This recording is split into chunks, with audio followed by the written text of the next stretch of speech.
যেমন প্রতিবার উনি একাই বলেন, উনি একাই বললেন, তারপর খানিকক্ষণ পর ক্ষিপ্ত হয়ে গেলেন, ক্ষিপ্ত হয়ে বললেন আপনারা তো সুপ্রিম কোর্টে গেছেন, চেঁচাচ্ছি, সুপ্রিম কোর্টে গেছেন, আমাদের বলছেন আমরা চেঁচাচ্ছি, সুপ্রিম কোর্টে গেছেন।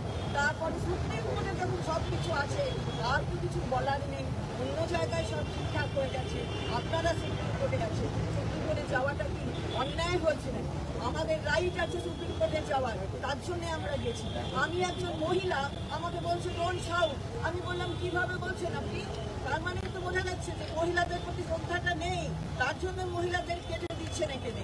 এবং যারা ফর্ম 7 দিচ্ছে, আমি ধরুন বলছি ফিরহাদ হাকিমের নাম থাকবে না, তাহলে দায়িত্বটা তার প্রমাণ করার ওনাস আমার ওপর নির্ভর করে, যেটা রাজীব কুমার বলেছেন। কিন্তু সেই ওনাস হচ্ছে ওকে গিয়ে প্রমাণ করতে হচ্ছে যে ও বেঁচে আছে, ও ডিলিট হওয়া উচিত না। এগুলো উত্তর দেবেন না, ওতে সব সুপ্রিম কোর্টে আছে, সব সুপ্রিম কোর্টে আছে। তো আমাদের ডাকলেন কেন? আজকে আমরা কি করতে এলাম? তাই আমাদের ডেকেছেন যখন, তখন শুনতে তো আপনাকে হবে।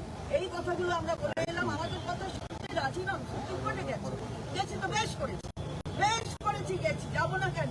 আমার অধিকার, আমার বাংলার মানুষকে ঠিক রাখার অধিকার, তাদের ভোটের অধিকারটাকে রক্ষা করার অধিকার। আর মহিলাদের প্রতি চেঁচানো আপনি দেখে নেবেন এরপর। আপনি বলছেন যেখানে আমি যাচ্ছি বলছে, সবাই বলছে আমার নাম নেই, আমার নাম নেই।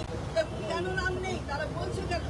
তারা বলছে এই কারণে যে আপনি এইটা তৈরি করে দিয়েছেন, ইআরওদের পাওয়ার কেড়ে নিয়েছেন, ইওদের অন্য ধরনের পাওয়ার কেড়ে দিয়েছেন। এগুলো আমরা আপনি তাকে আমলই দেন, তার জন্য সুপ্রিম কোর্ট যেতে হয়েছে। এটা আমরা বলে এলাম। এবার আমি বলবো আমার দফার ভোটের তো প্রশ্ন নয়, এটা দফার ভোটের আলোচনা। এটা আমি বললাম যে আমি জানি আপনি কে এবং কিভাবে পলিসি তৈরি করেন আমরা জানি। এখানে একটা পারসেপশন তৈরি করেছে, যেটা এখানে যারা আমাদের পলিটিক্যাল পার্টি, আমাদের বিরোধী বিজেপি, তারা একটা পারসেপশন তৈরি করেছে বাংলায় ঘুষপেটিয়া আছে, রোহিঙ্গা আছে। কিন্তু আপনার এই 2 মাসের প্রসেসে কোনো ঘুষপেটিয়াকে প্রমাণ করতে পারেননি, কোনো রোহিঙ্গা প্রমাণ করতে পারেনি একটা। কিন্তু এইটা করতে গিয়ে এই পারসেপশনটাকে আপনার মধ্যে পৌঁছে গিয়ে আপনি যেটা করেছেন সেটা হচ্ছে ভারতীয় নাগরিককে হ্যারাস করে হাজার হাজার লোককে লাইনে দাঁড় করিয়ে, কয়েকশো মানুষ মৃত্যু হয়েছে, অসুস্থ হয়ে গেছে, স্ট্রোক হয়েছে। এই মৃত্যুর দায়িত্ব কে নেয়? এতগুলো মানুষ তারা কাজকর্ম ছেড়ে দিয়ে ডেলি লেবার, রোজ আনে রোজ খায়, তারা দিনের পর লাইনে দাঁড়িয়ে আছে শুধু প্রমাণ করার জন্য। ভারতীয়কে প্রমাণ করতে হবে যে আমি ভারতীয় নাগরিক, আমার দয়া করে ভোটার লিস্টের নাম কেটো না। আপনার এটা ভুল হয়ে গেছে। বিজেপির কথা শুনে পলিসিটা তৈরি করেছেন, এটা ভুল হয়ে গেছে। আমি বললাম খুব সিম্পল, যে একটা 3টে ওয়ার্ড আছে, কিন্তু খুব কষ্ট করে এটাকে বলতে হয়, আই অ্যাম রং। আপনি এখানে বলতে পারবেন না যে আই এম রং। আপনার ভুল হয়ে গেছে। এতগুলো ভারতের নাগরিককে আপনি হ্যারাস করেছেন। শুধু একটাই আপনার কাছে আবেদন, দেখবেন যাতে কোনো ভারতীয় নাগরিক তার ভোট অধিকার থেকে বঞ্চিত না। এটা একটা ভারতীয় নাগরিকের অধিকার, এবং এই ভোট অধিকার আমার অধিকার, কনস্টিটিউশন আমায় দিয়েছে। কারোর ক্ষমতা নেই এই অধিকার আমাকে। যদি কেউ কেড়ে নেয় তাহলে ইলেকশন কমিশন পর্যন্ত আমি কনস্টিটিউশনাল কাজ।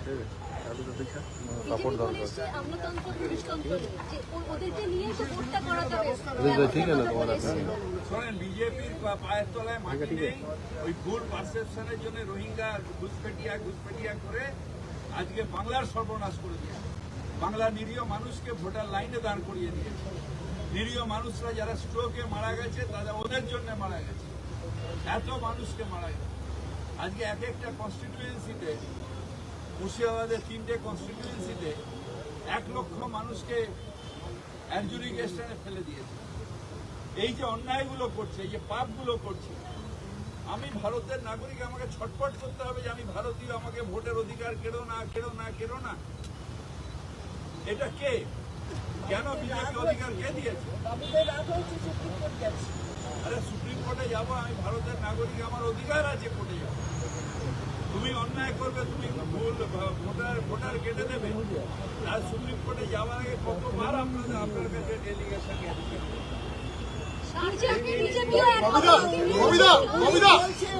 আধার কার্ড সুপ্রিম কোর্ট বলার পরে বলছে, সুপ্রিম কোর্ট বলে দিয়েছে যে ওটা আইডেন্টিটি।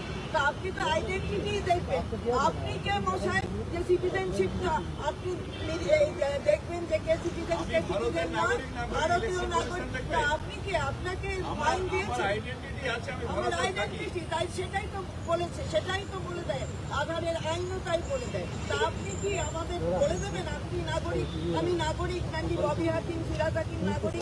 আপনার বলার অধিকার আছে, সেই আইন আপনাকে সেই পারমিশন দিয়েছে। আপনি তো ববিদা, উঠছে।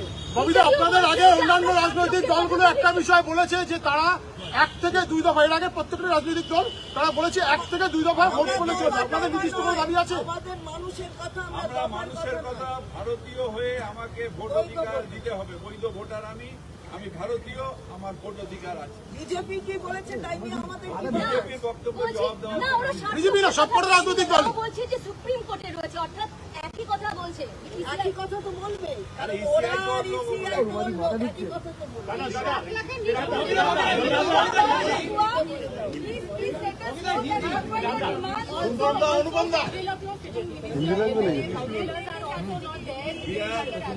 আমার লাগবে। We have highlighted that even the minister, even the portfolio holders and the Amartya Sen also, they have made this. So it is unfortunate that our leader Pranab Bhattacharya has wrote that several times that the mainly target is the female voters are being targeted, and mainly the divisions and the adjudication is over the female because of your fault. He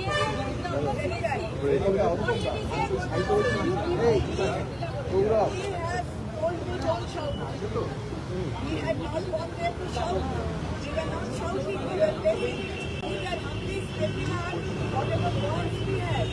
We were humbly making those points.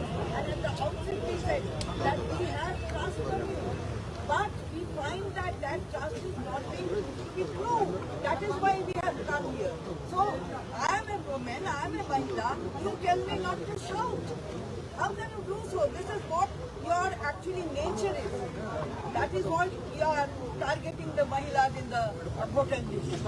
দিদি, কত দফায় vote চাইলেন আপনারা? দফার ভোটের কথা নয়, এখানে বৈধ ভোটারের থাকার কথা।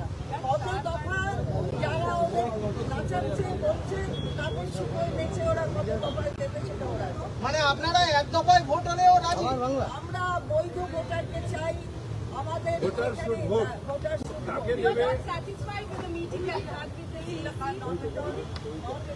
not at all satisfied if one shouts. If one shouts at us and raises finger, then we are not at all satisfied. A supplementary result was already something in London. We value not Did you allow